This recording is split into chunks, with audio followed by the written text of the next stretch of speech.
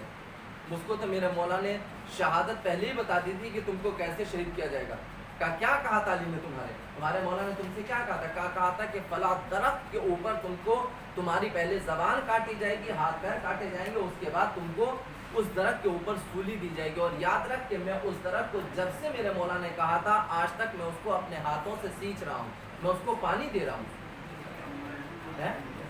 جناب میثم تمار، جناب میثم تمار کہ جب وہ یہ بیان کر رہے تھے تو مولا نے اس کی خبر دی تھی، تو اس نے کہا تھا اچھا تمہارے مولا نے یہ خبر دی ہے۔ جو اس دن کا دستہ پہلے والا اس میں ایک لفظ اور غلط نکلا تھا، محمد ابن ابی بکر کی جگہ ایک جگہ پر محمد حنفیہ نکل گیا، تو وہ محمد حنفیہ نہیں بلکہ محمد ابن ابی بکر۔ تو وہاں پر یہ ان کے بارے میں کہ جب ایسا ہوگا صرف ایک پہلو کو مد نظر رکھا، اس نے کہا کہ میں ایسا نہیں ہونے دوں گا، میں اس کو کہا تیری یہ ہمتی اور مجالی نہیں کہ تو اس کو غلط ثابت کر سکے، اور پھر اس کے بعد کا وہ پورا وہ واقعہ کہ جس میں پھر وہ مولا کا کہا ہوا کہ اس طریقے سے مولا کے فضائل جناب میثم تمار نے بیان کیے کہ اس حاکم کو مجبوراً یہ حکم دینا پڑا کہ اس کی زبان کاٹ دی جائے۔ کیا تھا کہ وہاں پر دونوں چیزیں کہ ایک میرے مولا کا حکم جو کہا ہے، جو بشارت دی ہے وہ پامال نہ ہونے پائے، وہ غلط نہ ہونے پائے، لہٰذا ایسے فضائل بیان کروں کہ یہ دشمن مجبور ہو جائے کہ میری زبان کاٹ دی جائے۔ پھر اس کے بعد کہ تم نہیں جانتے کہ خلقت جناب آدم ایک لطف خفی خداوندی، یعنی کیا کہ ذریت جناب آدم میں کچھ ایسے پیغمبر اور ائمہ آئیں گے کہ وہ شہوت و غضب رکھنے کے باوجود طہارت و عصمت، عبادت و اطاعت میں اس عالی ترین منزل پر فائز ہوں گے کہ وہ ہر وقت ہر آن لوگوں اور سماج اور معاشرے کی اصلاح کے لیے سوچیں گے، چاہے ان کے اوپر جتنا بھی ظلم ہو رہا ہو، جتنی بھی زیادتی ہو رہی ہو، لیکن ان کی نظروں میں صرف اور صرف ایک منزل ہوگی، وہ ہے اصلاح معاشرہ۔ لہٰذا جس وقت آپ ائمہ معصومین کی تاریخ کو دیکھیں گے، انبیاء میں تو آپ کو بد دعا مل جائے گی کہ انہوں نے اپنے قوم کے لیے بد دعا کی ہے، لیکن ائمہ میں آپ کو اپنے قوم کے لیے بد دعا نہیں ملے گی، کہ حتیٰ خود دشمن ابن ملجم بیان کرتا ہے کہ آخری وقت میں نے امام حسین کے ہونٹوں کو میں نے دیکھا کہ کچھ کہہ رہے ہیں، جب میں کان کو قریب لے کر گیا کہ دیکھو کیا کہہ رہے ہیں، تو میرا مولا یعنی امام حسین شمر امام حسین فرما رہے تھے کہ اس وقت بھی اپنی امت کے لیے دعا کر رہے تھے، اس وقت بھی اپنی امت کے لیے دعا کر رہے تھے، پروردگار یہ میری عظمت میرے مقام سے ناواقف ہے، یہ نہیں جانتے کہ میرے عظمت میرا مقام کیا ہے، لہٰذا تو ان کو معاف کر دینا۔ تو ایسے نیک اور صالح ائمہ اور پیغمبر پیدا ہوں گے جن کے بارے میں ملک نہیں جانتے تھے، اور آخر میں یہ کہ ملک صرف یہ جانتے تھے کہ ہم مظہر صفات خداوندی ہیں، لیکن یہ نہیں جانتے تھے کہ ہر ملک صرف اور صرف ایک ملک یا ایک گروہ، جس کو مفسرین نے بیان کیا ہے کہ صرف اور صرف ایک صفت کا مظہر ہے، تمام صفات کا مظہر نہیں ہے، لیکن ہر انسان تمام صفات کا مظہر، تمام صفات کے مظہر کا مجموعہ انسان ہے، کہ ہر صفت خداوندی کا اگر ظہور ہوگا تو وہ انسان کے ذریعے سے ہوگا۔ وہ صرف تسبیح و تقدیس عبادت کی نور میں تھے، لیکن یہاں پر ایک انسان ہے کہ جس کے اندر وہ تمام کی تمام چیزیں رکھتی ہیں کہ ہر صفت کا مظہر یہ انسان قرار پائے۔ تو یہ کچھ ایسے اقوال تھے کہ جن کے بارے میں بیان کیا گیا، یہ تمام کے تمام کے صرف یہ جانتے تھے کہ ہم مظہر ہیں، لیکن وہ یہ نہیں جانتے تھے کہ انسان تمام صفات خداوندی کا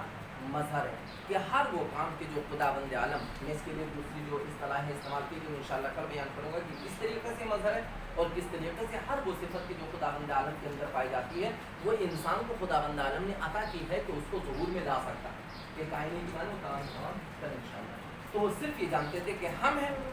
اسی لیے اپنی جامع نسبت کی کہ مقدس لک و نسبح،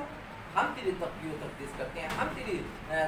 تسبیح کرتے ہیں، لیکن اس کی جانب وہ متوجہ ہے کہ تم صرف اسی میں ہو، لیکن یہ وہ ہے کہ میری ہر صفت کا مظہر یہ انسان قرار ہے۔ اس واقعے میں کچھ نتائج اور کچھ ہمارے لیے پیغامات ہیں کہ اگر ہم ان کو دیکھیں تو ہمارے لیے سب سے پہلی چیز کہ جس کو تفصیلاً بیان بھی کیا گیا وہ یہ کہ خداوند عالم نے انسانی خلقت سے پہلے تمام اسباب زندگی کو فراہم کر دیا۔ جتنی بھی زندگی کے لیے ضروری چیزیں تھیں، میرے جینے کے لیے، میری حیات کے لیے جتنی بھی چیزوں کی ضرورت تھی، خداوند عالم نے ہر ایک کو میرے لیے پیدا کر کے پہلے اس دنیا میں چھوڑ دیا۔ کیا خلق لکم ما فی الارض جمیعا، جو چیز تمہارے لیے ضرورت ہے، جس چیز کے بدولت تم زندہ رہ سکتے ہو، تمہاری حیات جس سے وابستہ ہے، میں نے وہ تمام کی تمام چیزیں زمین کے اوپر تمہارے لیے خلق کر دی۔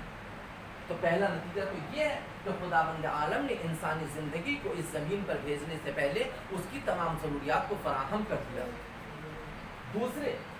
جناب آدم سے پہلے ملائکہ کی خلقت ہو چکی تھی۔ تو اس میں بعض مفسرین نے بیان کیا کہ خلقت ہو چکی، اس کا مطلب یہ کہ وہ عمر کے اعتبار سے جناب آدم سے بڑے تھے۔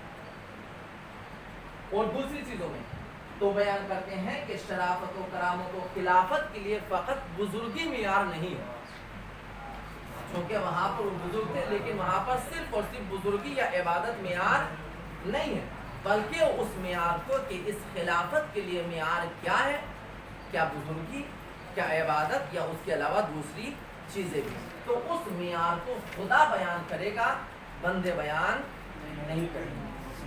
تیسری چیز، خلیفہ و جانشین اور حاکم کا انتصاب فقط خدا بند عالم کے ہاتھ میں ہے، جس کو تفصیلاً آپ کے سامنے بیان کیا گیا کہ اس کے علاوہ انی جاعل فی الارض خلیفہ، میں بنانے والا ہوں، فقط اور فقط یہ میرا حق ہے، میرے علاوہ کسی اور کا حق نہیں ہے۔ تو جو خلیفہ کا انتخاب کرے گا، حاکم کا انتخاب کرے گا، جانشین بنائے گا، وہ صرف اور صرف خدا بند عالم بنائے گا، خدا بند عالم کے علاوہ کسی کو بھی اس نے یہ حق نہیں دیا۔ چوتھے، خدا بند عالم کا منصب خلافت دائمی ہے، جس کو میں نے تفصیلاً اس کو بیان کر دیا، یعنی کسی بھی کوئی بھی ایسا زمانہ نہیں ہوگا کہ جب خدا بند عالم کا منتخب کردہ کوئی بندہ نہ ہو، کہ جو اس لفظ جائل اس میں فائل کے ذریعے سے جو یہ سمجھ میں آتا ہے، جس کی وضاحت آپ کے سامنے کی ہے۔ اس کے بعد پانچویں، خلیفہ الہی کو عادل ہونا چاہیے، مفسد و سفاک نہیں ہونا چاہیے۔ جو بھی خداوند عالم کا خلیفہ ہوگا وہ صرف اور صرف عادل ہوگا، سفاک اور پوریز نہیں ہوگا۔ پر جو انسان بھی اپنی زندگی میں خون بہائے، کسی کا قتل عام کرے، پھر وہ کچھ بھی ہو سکتا ہے، خلیفہ الہی نہیں ہو سکتا۔ اس کے بعد چھٹی چیز کہ اگر اپنی لیاقت و استعداد کو پیش کرنے کے مدے، یعنی بغض و حسد یا کینہ وغیرہ دوسری چیزیں اگر پیش نظر نہیں ہے، صرف اپنی لیاقت کو بیان کرنا چاہتے ہیں کہ ہمارے اندر بھی یہ لیاقت پائی جاتی ہے،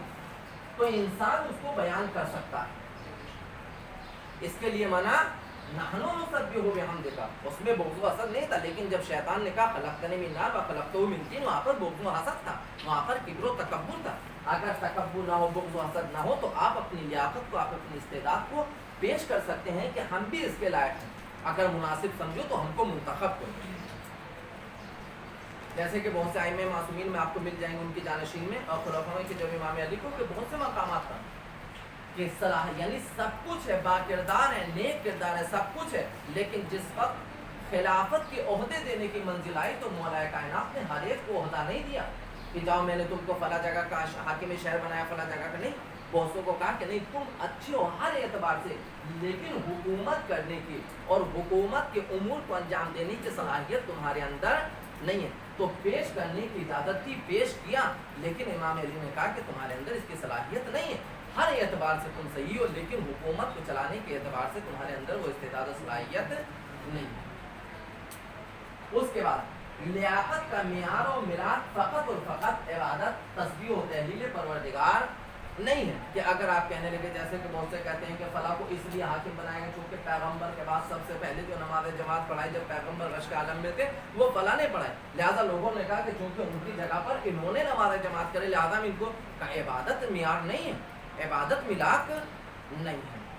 اس کے بعد فرشتوں کا علم اور ان کی معلومات محدود تھی، انسان کی معلومات محدود نہیں ہے،